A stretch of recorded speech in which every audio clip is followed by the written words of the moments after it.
কিছু ধনী হাঁস একটি গরিব হাঁসকে অনেক অপমান করে এবং হাসাহাসি করে। গরিব হাঁসটি মন খারাপ করে চলে যায়। সে বাড়িতে এসে ওর মায়ের কাছে অনেক কান্না করে এবং মা হাঁসটি অনেক কষ্ট পায়। তারা দুজনেই তাদের অবস্থা দেখে কষ্ট পেতে থাকে।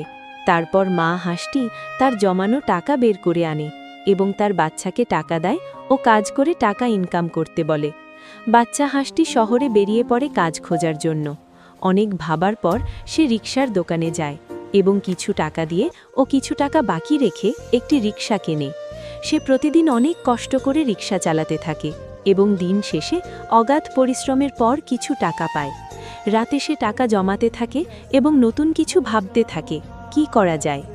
সে দিনে রিকশা চালায় এবং রাতে দিনে পরিশ্রমের টাকা ব্যাংকে রাখে। এভাবেই কিছুদিন যাওয়ার পর বাচ্চা হাঁসটির অনেক টাকা হয় এবং সে টাকা নিয়ে একটি শপিং মল কিনে নেয়। তারপর প্রতি মাসে সে কোটি কোটি টাকা পেতে থাকে কোনো পরিশ্রম ছাড়াই। হাঁসটি অনেক ধনী হয়ে যায় এবং বাড়িতে গিয়ে তার মাকে জড়িয়ে ধরে। তারা দুজনেই অনেক খুশি হয়। যারা কয়েকদিন আগে বাচ্চা হাঁসটিকে দেখে হাসছিল তারা বাচ্চা হাঁসটিকে দেখে অবাক হয়ে যায়। বাচ্চা ও মা হাঁস অনেক সুখে দিন কাটাতে থাকে।